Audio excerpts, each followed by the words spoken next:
7 billion people need to change the conversation of what success looks like. It is not to make $1 billion. It is to actually wake up in the morning and be in a good mood. Nobody is perfect. People are going to tell you you're perfect just the way you are. You're not. You are imperfect. You always will be, but there is a powerful force that designed you that way. And if you're willing to accept that, you will have grace. You gotta have a plan. Everybody's got a dream. Everybody's got a goal. What's the plan? And your plan has got to have something I call the C5 complex. Your plan has got to be clear, concise, compelling, consistent, and committed. You've got to have a plan. And when you're trying to do something that you're truly passionate about, there is no plan B. It's all in your mind. Whatever you hold in your mind will tend to occur in your life. If you continue to believe as you have always believed, you will continue to act as you have always acted. You will continue to get what you have always gotten. If you want different results in your life or your work, all you have to do is change your mind. When you are struggling and you start thinking about giving up, I want you to remember the power of hope. The belief that something better is always possible if you're willing to work for it and fight for it. Our hope that if we work hard enough and believe in ourselves, then we can be whatever we dream, regardless of the limitations that others may place on us. The hope that when people see us for who we truly are, maybe, just maybe, they too will be inspired to rise to their best possible selves. I'm not afraid to fail. I'm not afraid to fall over, make a mistake. That oftentimes cripples people on the onset of getting into anything. The first time I ever picked up the DJ decks, it was horrible now, but I'm not afraid of that. I'm not afraid of that feeling. It actually propels me. It works quite the opposite. Be yourself, love who you are, and be compassionate, and then give that love and compassion and kindness to everyone around you, and it will always come back to you.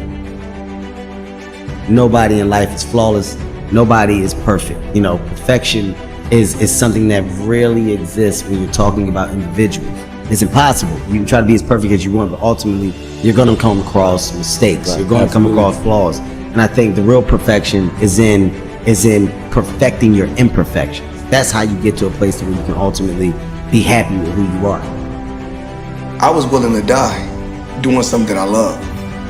So if you're willing to die to do something that you love, 99% of the time you're gonna come out on top. So, just like Kobe Bryant, Michael Jordan, killer instinct.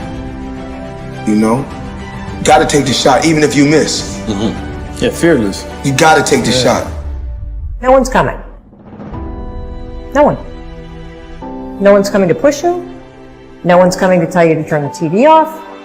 No one's coming to tell you to get out the door and exercise. Nobody's coming to tell you to apply for that job that you've always dreamt about. Nobody's coming to write the business plan for you. It's up to you. Don't react against a bad situation, merge with that situation instead, and the solution will arise from the challenge. Because surrendering yourself doesn't mean giving up, it means acting with responsibility.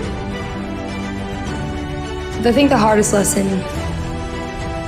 a young person has to learn in their 20s is you are not the main character in everybody's story. Man, life's short. Go harder than you did last year. Whatever you thought you did, it wasn't enough. And enjoy it even more. Believe that. Go harder and find a way to enjoy it. That's when you master the game. Motivation is a feeling that comes and goes, and it doesn't matter whether it's there or not. Discipline is infinitely more important. So no matter how you feel, get up and do what you're supposed to do. That's it. And that's discipline. It's not motivation. If you only did what you were supposed to do when you were motivated to do it, that's leaving it to chance. But if you're disciplined, you go do what you're supposed to do. That's the way it works. If you want to be the best, you watch the best. You look at the best.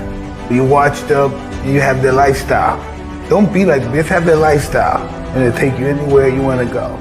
That's the only way you ever get where you want to go. You have to take a path that's dangerous, and most people want to take the safe path. The safe path leaves you stuck in quiet desperation almost every time. It's hell.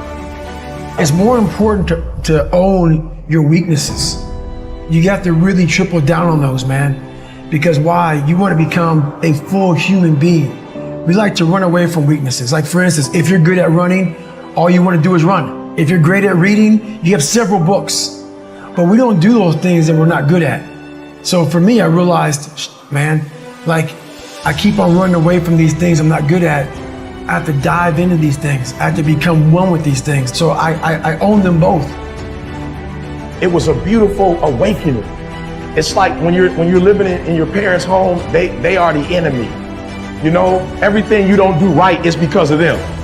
And then when you're on your own and you had to say, you start making mistakes that you made when you were at home, it's like you can't put it on mama now. Mama not with you no more. You can't put it on daddy and say, my father was too hard. I had a curfew. You know what I'm saying? They wouldn't let me party past 12. Like I had all these excuses why I wasn't successful because of my parents.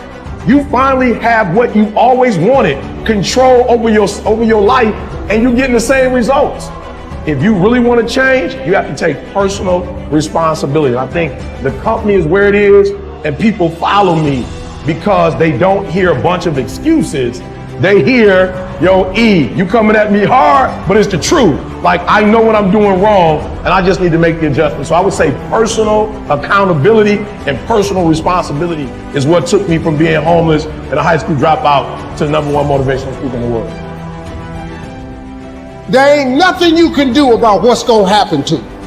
You can't stop life from happening. You can do something about it. Life is 10% what happened to you, is 90% what you do about it. You got to stop tripping every time something happened to you like it's the end of the world. It ain't. Just change your mindset. If you change your attitude, you change your altitude. I saw working out as a way for me to build calluses on my mind. I had to callous over the victim's mentality. I always equated training to mental toughening. Like, it always looked brutal. People waking up early and doing all these things, and it looked horrible. I was like, wow, man, I gotta start doing that. Not to get better, bigger, and stronger, but that is what's gonna build me. That looks uncomfortable. That looks brutal. And getting up early, I don't wanna do that. So I made this long list of things I don't wanna do. And through that, I found myself. So I started seeing myself very differently than the average human being. I was like, hold on a second. I have something they don't have. And that's when I started to develop these things through working out. It was this great, never-ending work ethic. And through work ethic, I developed self-esteem. I believe that everybody has a gift. Every single human out there listening right now, you have a gift. You cannot be great being a lesser version of what already exists. You can only be great when you execute against your own potential and do your own development. And that means getting up there and looking like a clown. And it means taking little bitty steps forward every single opportunity you get. Make your luck. You gotta make your luck. And if you make it, if you keep putting forth the maximal effort, that luck's gonna come. You're gonna make your luck happen.